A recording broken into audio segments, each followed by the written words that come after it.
बड़ी पिकनिक। यीशु शिक्षा समाप्त कर चुका था। हर एक को भूख लग रही थी। उन्हें भोजन खरीदने के लिए भेज दे, उसके शिष्यों ने कहा। पर यीशु लोगों को दिखाना चाहता था कि वो परमेश्वर पर भरोसा कर सकते थे। क्यों ना तुम उन्हें भोजन दो? यीशु ने पूछा। उन सबके लिए भोजन खरीदने के लिए तो 1 साल का वेतन चाहिए। उसके शिष्य बोले। तुम्हारे पास कितना भोजन है? यीशु ने पूछा। यहाँ पर एक लड़का है, अंद्रियास ने कहा, जिसके पास 5 रोटी और 2 मछलियाँ हैं। यीशु मुस्कुराया। काफी है, लोगों को कहो कि घास पर बैठ जाएं। इस तरह लोग सब तरफ पहाड़ के पास बैठ गए। यीशु ने रोटी और मछली के लिए धन्यवाद किया। तब उसने सबको देने के लिए उन रोटियों को तोड़कर शिष्यों को दिया। यीशु के शिष्यों ने रोटी और मछली पूरी भीड़ को दे दी। वहां पर 5000 पुरुष और बहुत सी स्त्रियां और बच्चे भी थे। सबने भर पेट खाया। इसके बाद शिष्यों ने बचे हुए टुकड़े इकट्ठा किए। केवल 5 रोटी और 2 मछलियों से 12 टोकरी भर गई थी। लोग जानते थे कि वो उनकी देखरेख के लिए परमेश्वर पर भरोसा कर सकते थे।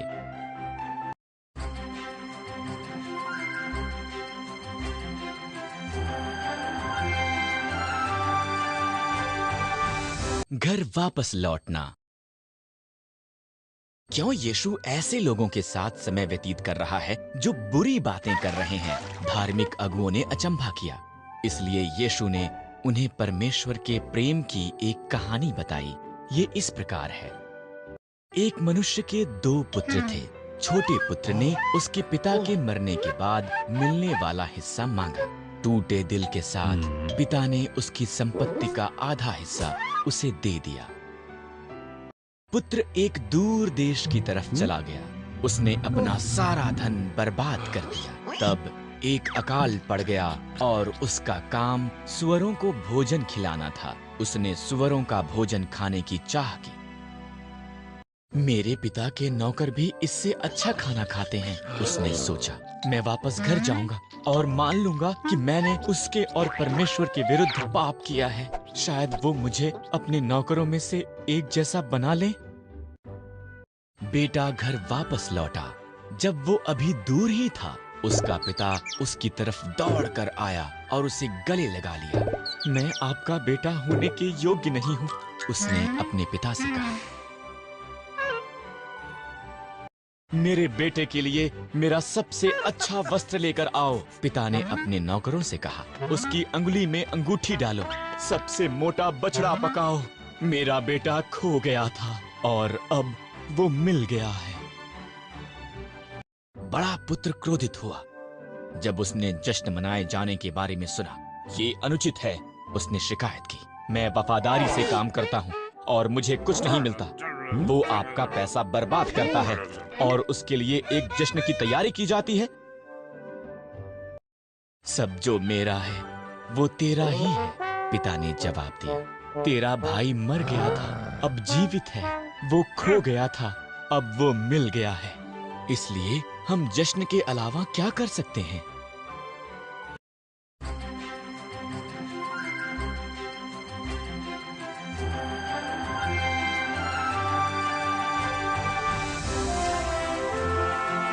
गधा और राजा। ये फसह का समय था। यरूशलेम लोगों से भरा हुआ था। जब यीशु जैतून के पहाड़ पर पहुंचा, एक पहाड़ी जिससे यरूशलेम दिखता है, उसने उसके 2 शिष्यों को एक गधा ढूंढने के लिए कहा।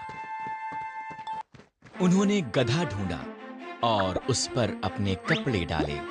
यीशु ने बाइबल की उस आयत को पूरा करते गधे पर सवारी की जो ये कहती है, हे यरूशलेम, देख तेरा राजा गधे पर बैठा आता है।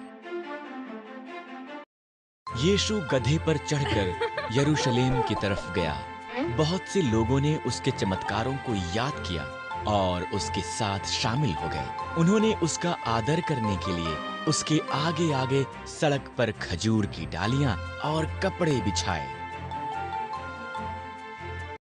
उन्होंने आशा की कि यीशु परमेश्वर का वादा किया उद्धार करता है, इसलिए उन्होंने पुकार कर कहा, होशाना, धन्य है वो जो प्रभु के नाम से आता है, धन्य है इज़राइल का राजा।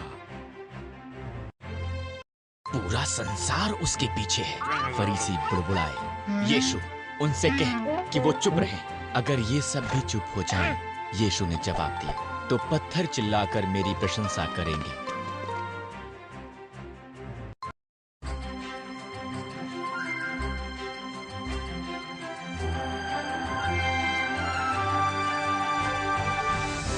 एक विदाई भोजन। यीशु ने बीमार लोगों को चंगा किया और भूखे लोगों को भोजन खिलाया। उसने निष्कासित किए लोगों से प्रेम किया और हर एक को परमेश्वर के राज्य के बारे में सिखाया। पर धार्मिक अगुओं को उसकी शिक्षा पसंद नहीं थी और वो उससे ईर्ष्या करते थे। उन्होंने यीशु से इतनी नफरत की कि उसे मार देने का फैसला किया। उन्होंने यीशु को पकड़वाने के लिए उसके शिष्य यहूदा को 30 चांदी के सिक्के दिए।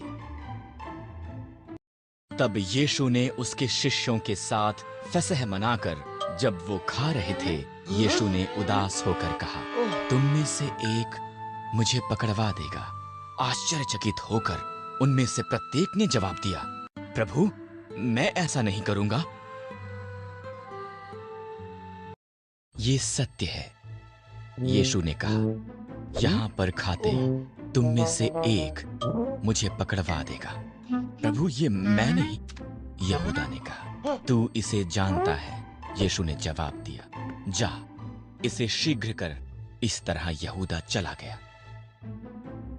यीशु ने रोटी ली और इसके लिए परमेश्वर को धन्यवाद करके उसने इसे तोड़ा, उसके शिष्यों को ये दी और कहा, जब तुम इसे खाओ तो मुझे याद करो। ये तुम्हारे लिए दिया गया मेरा शरीर है।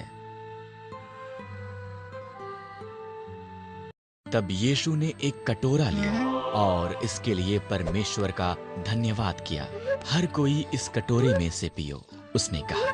ये मेरा लहू है जो बहुतों के पापों की क्षमा के लिए बहाया गया है।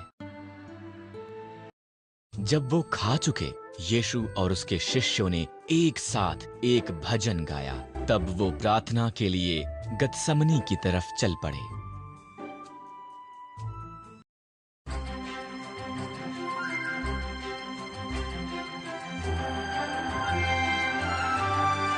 बाग में उनके एक साथ खाना खाने के बाद यीशु ने उसके शिष्यों से कहा, आज रात तुम मुझे त्याग दोगे। मैं नहीं, पतरस ने साहस से कहा। यीशु, मैं तुझे कभी नहीं छोड़ूंगा। यीशु ने आह भरी। सुबह को मुर्गों के बांग देने से पहले तुम 3 बार कहोगे कि तुम मुझे नहीं जानते हो। मैं ऐसा करने से पहले मर जाऊंगा, पतरस ने कहा। जब वो गतसमनी के बाग में आए, यीशु ने उसके शिष्यों को उसके साथ प्रार्थना करने के लिए कहा। शिष्य थक चुके थे, वो सो गए। यीशु ने अकेले पिता से प्रार्थना की। यीशु जानता था कि उसके दुश्मन उसे मार देना चाहते थे। वो ये भी जानता था कि मरना उसके लिए परमेश्वर की योजना थी। मुझे कोई और मार्ग दिखा, उसने प्रार्थना की। नहीं तो जो तूने कहा मैं वही करूंगा। अचानक एक ज्योति चमकी। यहां पर चिल्लाहट थी और सब लोग उठ गए। एक क्रोधित भीड़ धार्मिक अगुओं के द्वारा भेजी हुई आई। यहूदा ने यह दिखाने के लिए कि किस व्यक्ति को पकड़ना है, यीशु का चुंबन लिया। मैं ही हूं जिसे तुम ढूंढ रहे हो, यीशु ने कहा। जब उसने ये कहा, वो पीछे हटे और जमीन पर गिर पड़े। तब उन्होंने यीशु को पकड़ा और उसे धार्मिक अगुओं के पास ले गए। ज्यादातर यीशु के शिष्य भाग गए, पर पतरस पीछे पीछे गया। उसने ये देखने के लिए कि आगे क्या होगा, एक आंगन में इंतजार किया। क्या तुम यीशु के साथ नहीं थे? किसी ने पूछा। डरे हुए पतरस ने कहा, नहीं। दो और लोगों ने भी यही बात पूछी। तुम गलत हो, पतरस ने कहा। मैं तो यीशु को जानता भी नहीं हूं। पतरस ने यीशु का 3 बार इनकार किया। जब उसने मुर्गे की बांग को सुना, वो बुरी तरह रोया।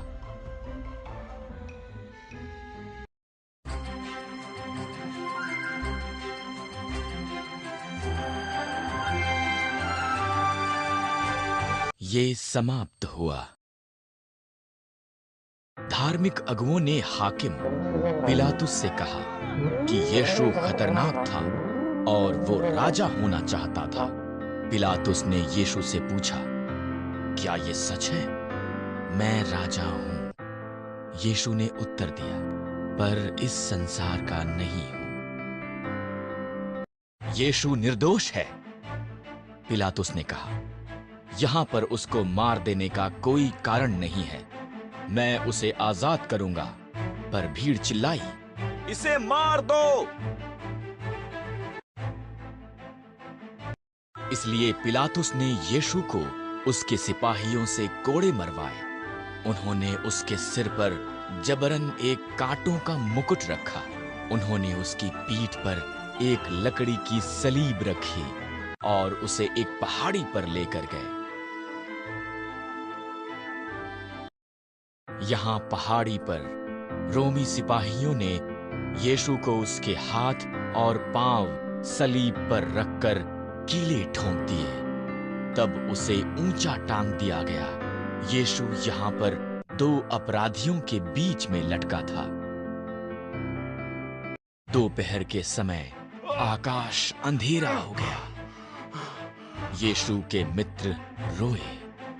धार्मिक अगुओं ने मजाक उड़ाया और कहा, तुमने दूसरे लोगों को बचाया, तुम अपने आप को क्यों नहीं बचा सकते?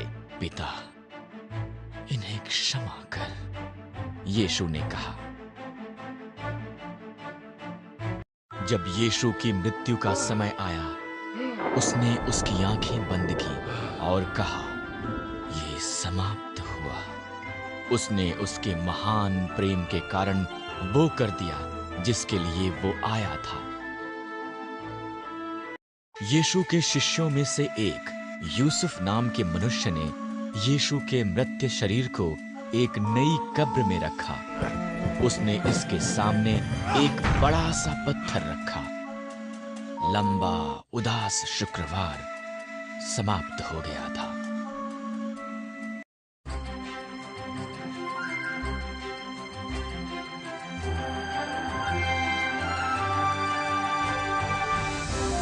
एक प्रसन्न रविवार। रविवार की सुबह कुछ स्त्रियां यीशु के और दुविधा में थीं कि कैसे वो इसे हटाएंगी। जब वो वहां पहुंची, पत्थर पहले से ही हटा हुआ था। यीशु का शरीर वहां नहीं था और यहाँ पर स्वर्गदूत कब्र में था। यीशु जीवित है, स्वर्गदूत ने कहा। जाओ, जाकर शिष्यों को बताओ।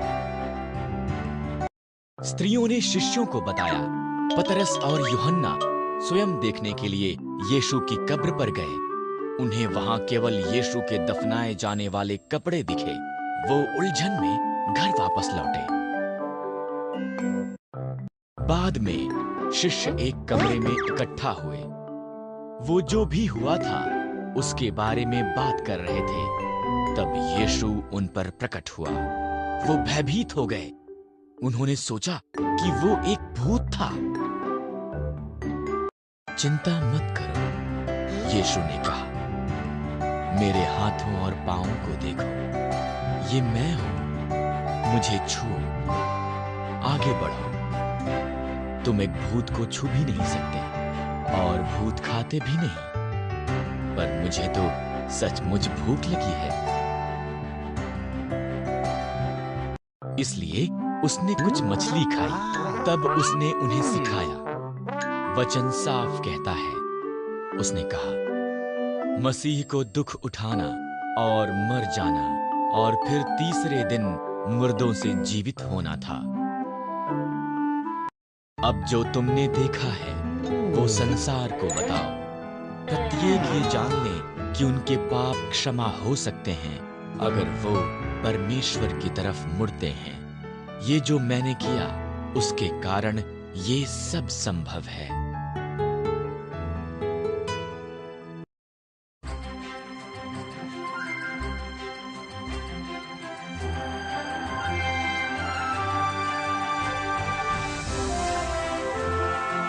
बादलों में। ये यीशु के स्वर्ग में वापस जाने का समय था। वो उसके शिष्यों को यरूशलेम के निकट एक पहाड़ी पर लेकर गया। मैं चाहता हूं कि तुम अब ये करो, उसने कहा। जब तक तुम्हें वायदा किया पवित्र आत्मा नहीं मिल जाता, यरूशलेम में इंतजार करो, फिर हर किसी को मेरे बारे में बताओ। यरूशलेम से यहूदिया और सामरिया और तब संसार की छोर तक जाओ।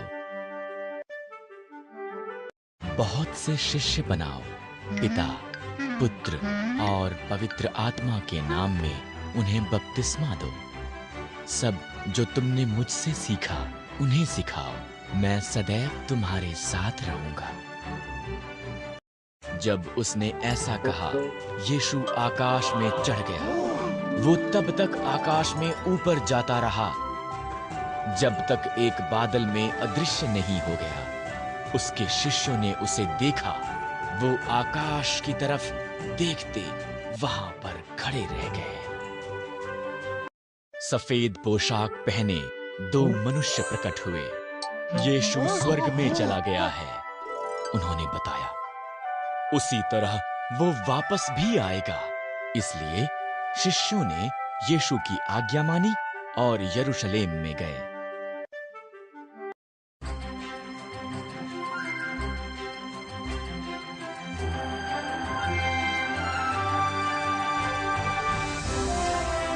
परमेश्वर का अद्भुत उपहार। पूरे संसार भर से यहूदी पिन्तुकुस्त के त्योहार पर यरूशलेम में थे। यीशु के शिष्य भी वहां पर थे। वो यीशु के वादा किए उपहार का इंतजार करते वहां पर इकट्ठे हुए थे। पिन्तुकुस्त के त्योहार के बीच में परमेश्वर का उपहार आया। ये एक आवाज के साथ आरंभ हुआ, एक भारी आंधी की आवाज, जिसने उस घर को भर दिया जहां पर वो इंतजार कर रहे थे।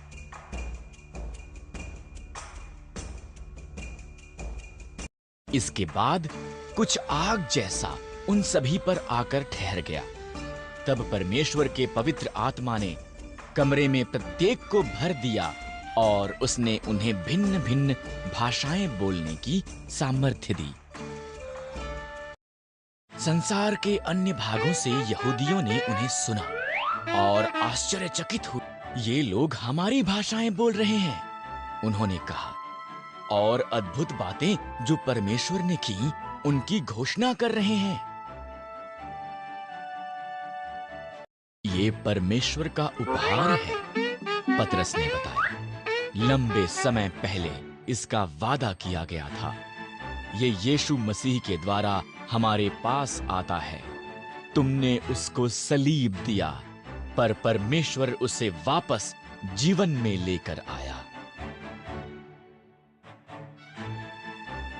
हमें क्या करना चाहिए? लोगों ने उदास होकर पूछा। बुराई से मन फिराओ, पतरस ने कहा। यीशु मसीह में विश्वास करो, वो आपके पापों को क्षमा करेगा और तुम्हें उसका पवित्र आत्मा देगा। उसी दिन 3000 लोगों ने बपतिस्मा लिया। वो उन बहुत से लोगों में पहले थे जिन्होंने यीशु पर उनका उद्धारकर्ता करके भरोसा किया था।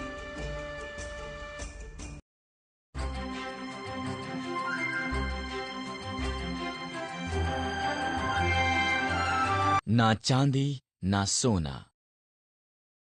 पतरस और यूहन्ना मंदिर में गए।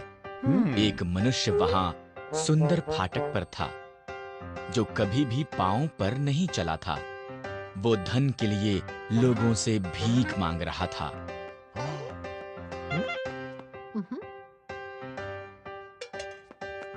क्या मुझे कुछ पैसा मिलेगा? उसने पतरस और यूहन्ना से पूछा। दोनों शिष्यों ने सीधा उस मनुष्य की आंखों में देखा। उनके पास कोई पैसा नहीं था, पर उनके पास कुछ उत्तम देने के लिए था। हमारी तरफ देख, पतरस ने कहा। मनुष्य ने पैसे की उम्मीद की। मेरे पास चांदी या सोना नहीं है, पतरस ने कहा, पर मेरे पास कुछ और है जो मैं तुम्हें खुशी से दूंगा। यीशु मसीह नासरी के नाम में, पतरस ने कहा। उठ, चल फिर। पतरस ने मनुष्य का हाथ पकड़ा और उसके घुटनों में शक्ति भर गई। मनुष्य उठा और चलने लगा।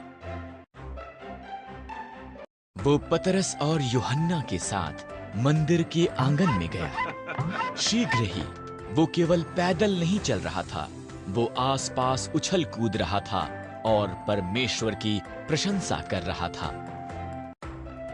लोगों ने उसे फाटक पर देखा था। वो जानते थे कि वो जन्म से लंगड़ा था, फिर भी वो वहां पर चल रहा था, उछल कूद रहा था और परमेश्वर का धन्यवाद कर रहा था। हर कोई आश्चर्यचकित था। पतरस ने लोगों को उसके बारे में बताया जिसकी शक्ति ने मनुष्य को चंगा किया था। उसने यीशु के बारे में उन्हें बताया। जब वो बता चुका तो उनमें से बहुतों ने भी यीशु का अनुसरण करने का फैसला किया।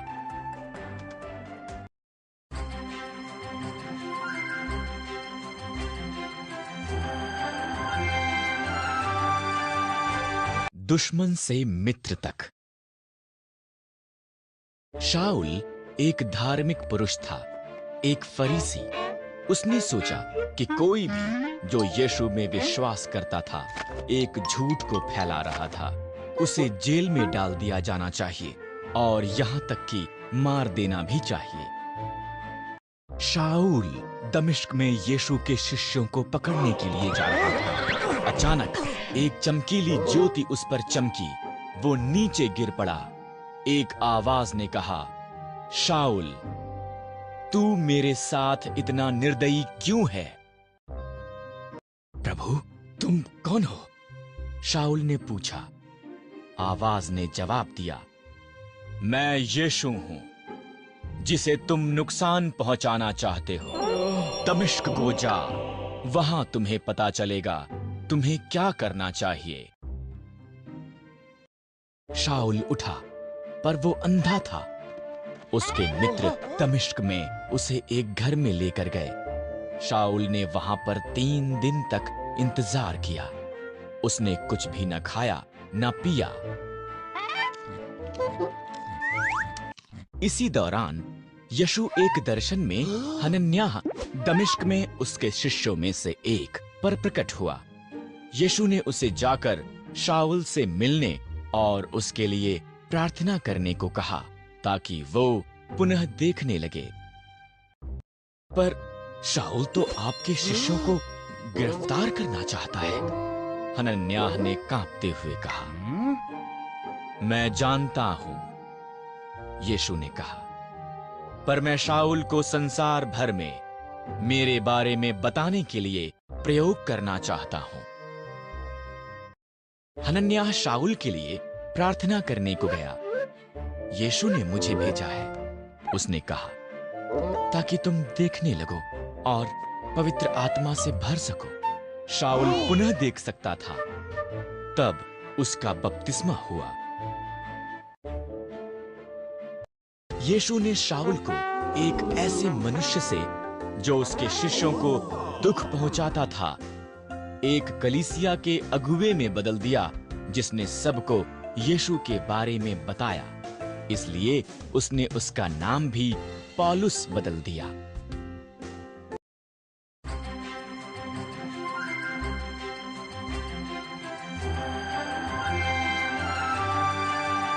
प्रत्येक का स्वागत। कुर्नेलियस रोमी सेना में एक अधिकारी था। वो कैसरिया नाम के एक स्थान में रहता था। वो और उसका परिवार परमेश्वर का आदर करते थे। वो यहूदी नहीं थे, वो अन्य जाति से थे। कुर्नेलियस ने एक दर्शन देखा। एक स्वर्गदूत ने उससे कहा, परमेश्वर तेरी प्रार्थनाओं को सुनता है और जानता है कि तुम गरीबों की सहायता करते हो। पतरस को यहाँ पर लाने के लिए याफा में मनुष्यों को भेज। उसी तरह कुर्नेलियस ने किया। याफा में अगले दिन पतरस छत पर प्रार्थना कर रहा था। एक दर्शन में एक बड़ा पात्र स्वर्ग से आया। ये जानवरों से भरा हुआ था। एक आवाज ने कहा, हे पतरस उठ, कुछ मार कर खा। वो सब जानवर वही जानवर थे जिनको खाने की यहूदियों को अनुमति नहीं थी। मैं उन्हें नहीं खा सकता। पतरस ने जवाब दिया, अगर मैं कहूं कि उन सबको खाना सही है, आवाज ने जवाब दिया, तब वो सब सही है। तभी कुर्नेलियस के संदेशवाहक भी पहुंचे। इसलिए पतरस और कुछ अन्य उसके साथ कैसरिया में गए। कुर्नेलियस का घर उसके मित्रों और परिवार के साथ पतरस को बोलते सुनने के लिए भरा पड़ा था। परमेश्वर ने मुझे दर्शन में दिखाया कि वो हर जाति से लोगों को स्वीकार करता है। परमेश्वर ने यीशु को हर एक के लिए भेजा। वो सबका प्रभु है। उसने बीमारों को चंगा किया और दबाए हुओं को आजाद किया। वो सलीब पर चढ़ाया गया और तब मुर्दों में से जी उठा था। हर कोई जो उस पर विश्वास करता है उसके पापों की क्षमा पाएगा। पवित्र आत्मा पिन्तुकुस्त के समान ही उन पर उतरा। पतरस ने उन्हें बपतिस्मा दिया।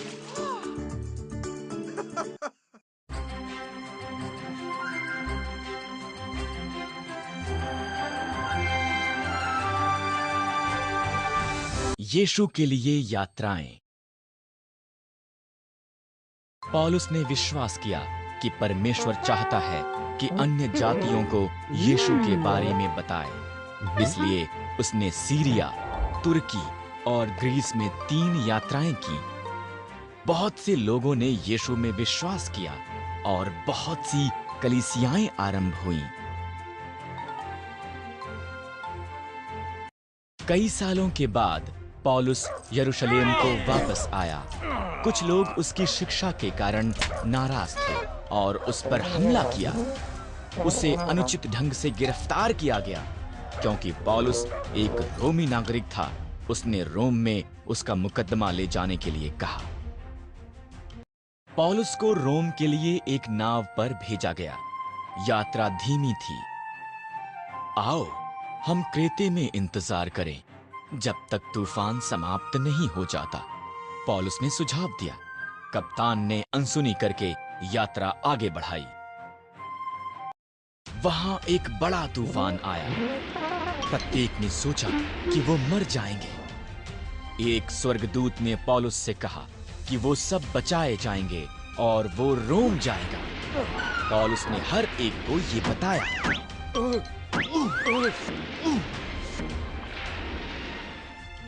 किसी को कुछ भूमि नजर आई।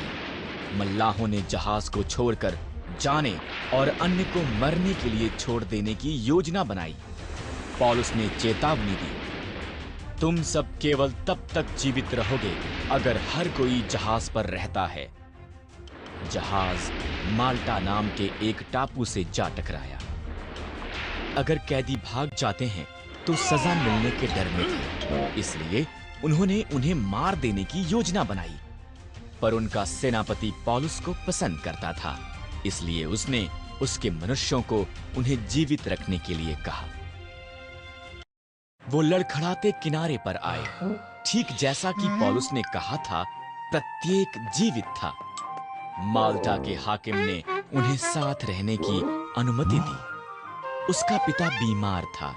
जब पौलुस ने उसके लिए प्रार्थना की, परमेश्वर ने उसे चंगा किया।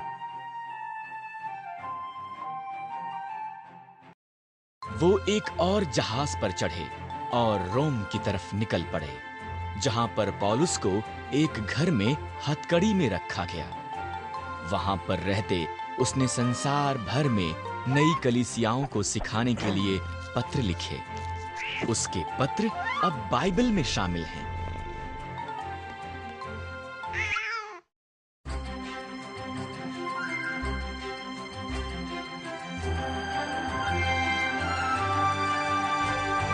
एक अनंत वायदा।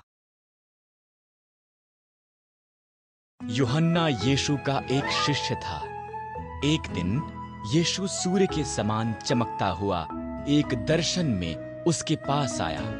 मत डर, यीशु ने कहा, मैं मर गया था, अब मैं सदा के लिए जीवित हूं। तब यूहन्ना ने एक नया आकाश और एक नई पृथ्वी देखी, परमेश्वर की वायदा की हुई नई सृष्टि। पहला आकाश और पहली पृथ्वी और समंदर भी उनके साथ जाता रहा। इसके बाद यूहन्ना ने परमेश्वर के पवित्र शहर नए यरूशलेम को देखा। ये स्वर्ग से नीचे आ रहा था। ये सुंदर था, जैसा कि एक दुल्हन विवाह के दिन उसके पति से मिलने के लिए तैयार होती है। तब यूहन्ना ने परमेश्वर के सिंहासन से ये कहते एक ऊंची आवाज को सुना, अब से परमेश्वर उसके लोगों के बीच निवास करेगा और वो सब एक साथ रहेंगे। इस नए आकाश और पृथ्वी पर यहां पर कोई आंसू नहीं होगा, क्योंकि कोई भी दर्द में नहीं होगा और कोई भी मरेगा नहीं। वो बातें सदा के लिए चली गई हैं। तब सिंहासन से ये कहती हुई आवाज आई, मैं आरंभ और अंत हूं। अगर आप प्यासे हैं तो मेरे पास आएं और मैं तुम्हें जीवन का जल दूंगा।